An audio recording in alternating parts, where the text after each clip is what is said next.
नमस्कार दोस्तों, the learner point में आप सभी का स्वागत है। इस वीडियो में दोस्तों अपन करेंगे रीट जो एसएसटी का आपका पाठ्यक्रम है उसमें यूनिट नंबर 2 का पहला टॉपिक है मौर्य साम्राज्य। तो इससे पहले दोस्तों यूनिट नंबर 1 है वो अपन कंप्लीट कर चुके हैं। सारे के सारे जितने भी टॉपिक थे उनके सबके प्रश्न बनाकर मैंने हल करवा दी है। वो आपने नहीं देखे हैं तो प्लेलिस्ट बनी हुई है, वहां जाकर आप देखिए। तो चलिए, मौर्य साम्राज्य पहला आपका टॉपिक है यूनिट नंबर 2 का। पहला प्रश्न आपके सामने स्क्रीन पर ये रहा। मौर्य वंश की स्थापना किसने की थी? चंद्रगुप्त मौर्य, श्रीगुप्त, अशोक या घनानंद? तो इसका करेक्ट आंसर क्या हो जाएगा? चंद्रगुप्त मौर्य ने की थी मौर्य साम्राज्य की स्थापना। अगला प्रश्न देखिए आपके सामने स्क्रीन के ऊपर ये रहा।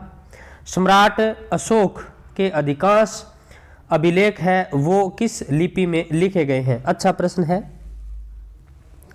सम्राट अशोक के अधिकांश अभिलेख किस लिपि में लिखे गए हैं? ब्राह्मी, अरेमाइक, ख्रोष्टी या यूनानी?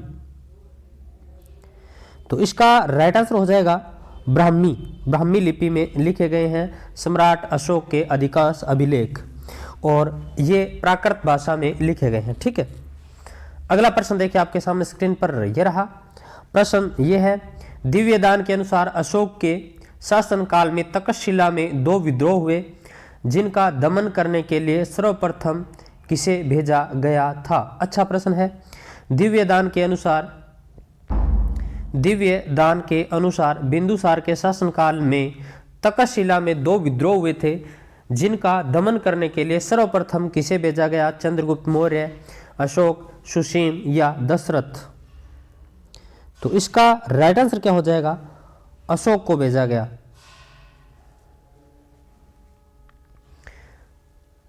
अगला प्रश्न देखिए आपके सामने स्क्रीन के ऊपर यह रहा। सर्वप्रथम किस अभिलेख में सम्राट अशोक का नाम अशोक मिलता है?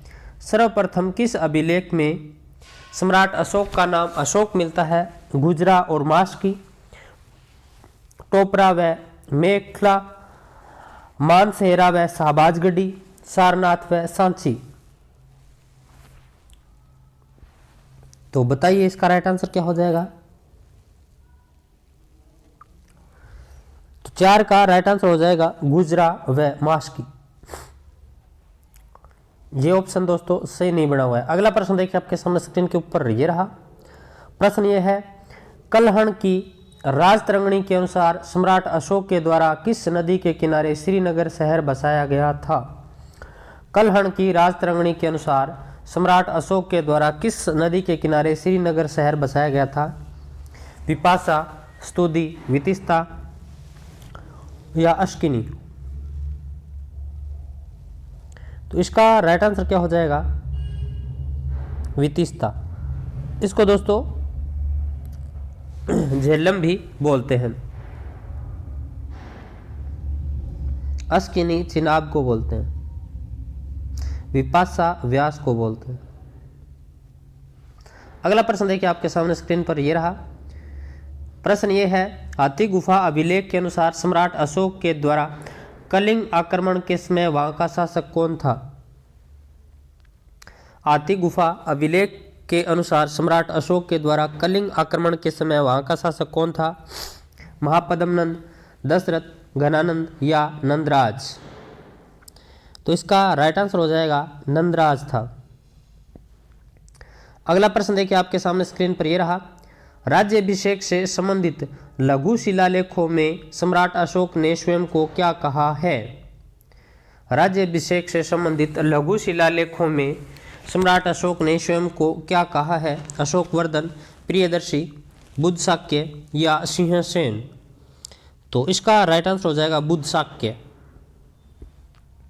अगला प्रश्न देखिए आपके सामने स्क्रीन पर यह रहा।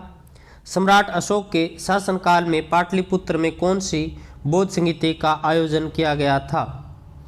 सम्राट अशोक के शासनकाल में पाटलिपुत्र में कौन सी बौद्ध संगीति का आयोजन किया गया था? पहली, दूसरी, तीसरी या चौथी?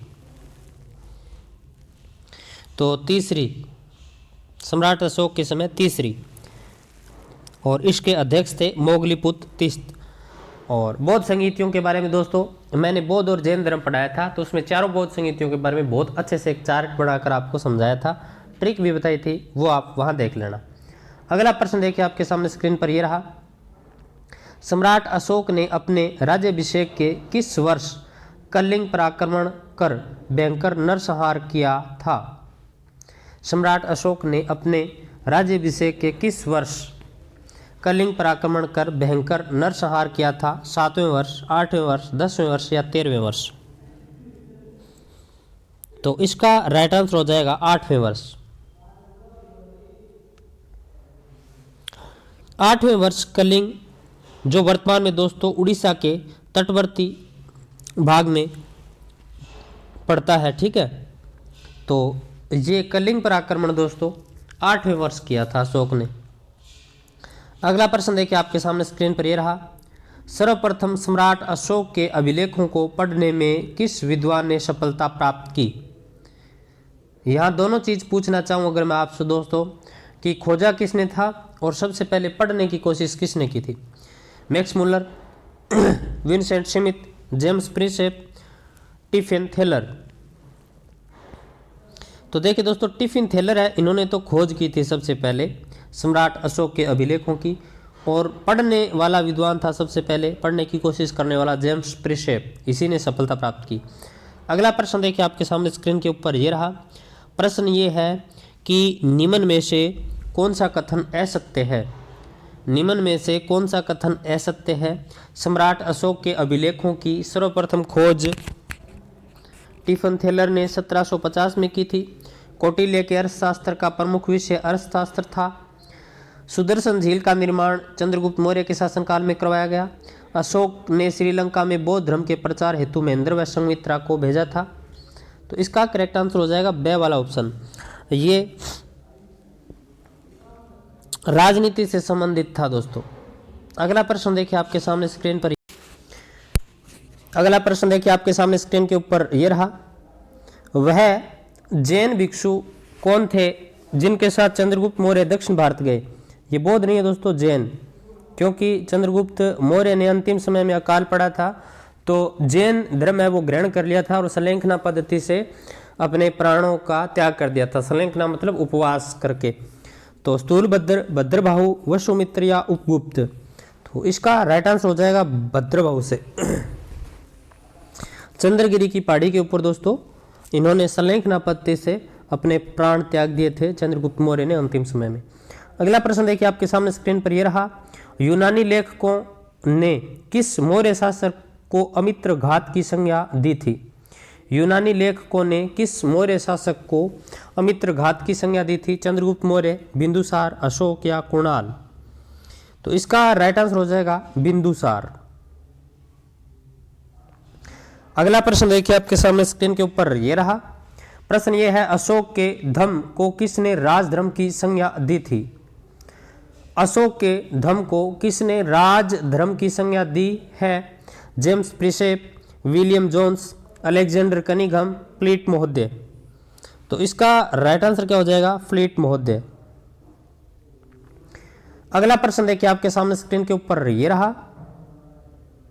प्रश्न यह है, निम्न में से कौन सा कथन असत्य है? असत्य वाला कथन आपको देखना है।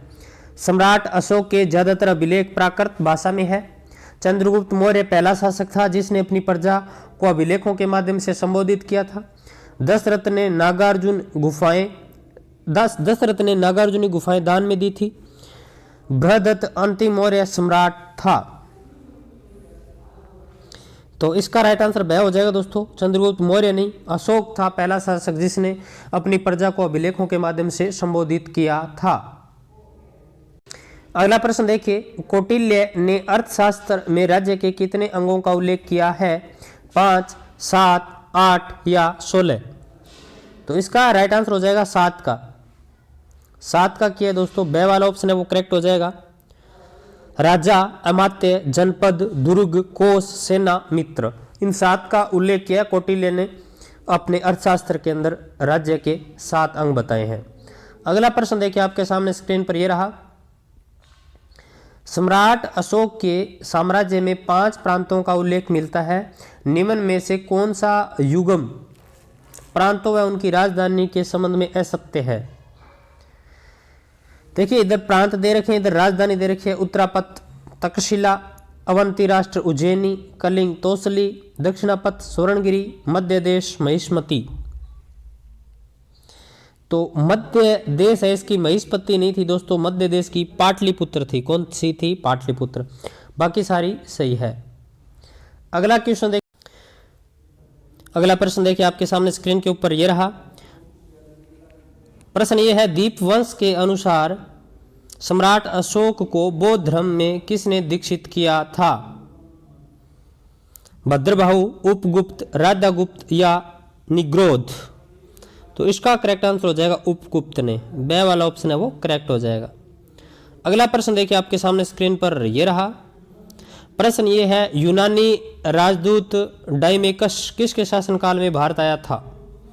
यूनानी राजदूत डाइमेकस किसके शासनकाल में भारत आया? चंद्रगुप्त मौर्य, अशोक, बिंदुसार या कुणाल? तो इसका राइट आंसर हो जाएगा बिंदुसार। अगला प्रश्न देखिए आपके सामने स्क्रीन पर यह रहा। निम्न में से किसे मिस्र के शासक टालमी द्वितीय फिलाडेल्फस ने बिंदुसार के दरबार में राजदूत के रूप में भेजा था? मेगस्थनीज, डाइमेकस, डायोनोसियस या प्लिनी? तो इसका राइट आंसर हो जाएगा डायोनिशियस। छह वाला ऑप्शन है वो करेक्ट हो जाएगा। अगला प्रश्न देखिए आपके सामने स्क्रीन के ऊपर ये रहा। प्रश्न ये है, सारनाथ स्तंभ जिसे अशोक स्तंभ भी कहते हैं, इसमें कौन से पशुओं की आकृतियां उत्कीर्ण है? तो चार कौन कौन से पशुओं की आकृति है? तो मैं डायरेक्ट उत्तर बताता हूं, हाथी, अश्व, बैल और सिंह। हाथी, अश्व, बैल और सिंह। बे वाला ऑप्शन है वो करेक्ट हो जाएगा। अगला प्रश्न देखिए आपके सामने स्क्रीन पर यह रहा। अर्थशास्त्र में कितने विभागों का उल्लेख किया गया है जिन्हें तीर्थ कहा जाता था? 8, 16, 18 या 21? तो इसका राइट आंसर हो जाएगा 18। अगला प्रश्न देखिए आपके सामने स्क्रीन के ऊपर ये रहा। प्रश्न ये है, मौर्य साम्राज्य में न्यायालय के कितने प्रकार थे? मौर्य साम्राज्य में न्यायालय के कितने प्रकार थे? 1, 2, 3 या 4? तो इसका करेक्ट आंसर हो जाएगा 2। और वो कौन कौन से थे? धर्मस्थलीय और कंटक शोधन। अगला प्रश्न देखिए आपके सामने स्क्रीन पर यह रहा। मौर्य साम्राज्य में प्रशासनिक अधिकारियों की नियुक्ति से पूर्व उनकी योग्यता एवं चरित्र की जांच की जाती थी, जिसे क्या कहा जाता था? चरित्र परीक्षण, नैतिक परीक्षण, उपदा परीक्षण या उपरोक्त सभी? तो इसका राइट आंसर हो जाएगा उपदा परीक्षण। अगला प्रश्न देखिए आपके सामने स्क्रीन पर यह रहा। प्रश्न यह है, श्रीलंका के राजा जिसने सम्राट अशोक से प्रभावित होकर कौन सी उपाधि धारण की थी? श्रीलंका के राजा जिसने सम्राट अशोक से प्रभावित होकर कौन सी उपाधि धारण की? प्रियदर्शी, अशोकवर्धन, देवानाम प्रिय, देवानाम प्रियदर्शी? तो देवानाम प्रिय। अगला प्रश्न, तो इसका राइट आंसर सी हो जाएगा दोस्तों, देवानाम प्रिय। अगला प्रश्न देखिए दोस्तों आपके सामने स्क्रीन पर यह रहा। 26 नंबर, 12 बार की पहाड़ियों में सम्राट अशोक ने आजीविकों के लिए 4 गुफाओं का निर्माण करवाया था, जिनमें से कौन सी नहीं है? दशरथ, सुदामा, चौपारा या विश्व झोंपड़ी? बहुत अच्छा प्रश्न है ये। तो सुदामा थी, चौपार थी, विश्व झोंपड़ी थी और एक कर्ण थी, ये नहीं थी। अगला प्रश्न देखिए आपके सामने स्क्रीन पर यह रहा। प्रश्न यह है कि सम्राट अशोक द्वारा निर्मित सांची का स्तूप किस जिले में स्थित है? तो इसका राइट आंसर क्या हो जाएगा? रायसेन, मध्य प्रदेश। अगला प्रश्न देखिए आपके सामने स्क्रीन पर यह रहा। प्रश्न यह है, किस अभिलेख में अशोक स्पष्टतः बुद्ध, धम्म और संघ का अभिवादन करता है? भाब्रू शिलालेख में, ब्रह्मगिरी शिलालेख में, सांची स्तंभ लेख में, सारनाथ अभिलेख में। तो 28 का राइट आंसर हो जाएगा भाब्रू शिलालेख। अगला प्रश्न देखिए आपके सामने स्क्रीन पर यह रहा, निम्न में से कौन सा कथन असत्य है? सम्राट अशोक ने अपने साम्राज्य में लगभग 84,000 स्तूपों का निर्माण करवाया था। सम्राट अशोक ने शाहबाजगढ़ी व मानसेरा अभिलेख ख्रोष्टी लिपि में मिले हैं। इंडिका में पाटलिपुत्र के प्रशासन का वर्णन मिलता है। बाराबार की पहाड़ियां उड़ीसा में स्थित है।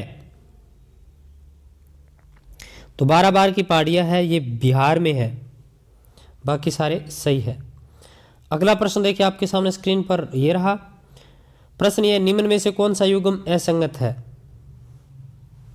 इधर प्रचारक है, इधर क्षेत्र है। सोन व उत्तरा, स्वर्ण भूमि पेंगू, महेंद्र व संगमित्रा, सिंहली श्रीलंका, महारक्षित कश्मीर व महिषमंडल, रक्षित वनवासी या उत्तरी कनाडा।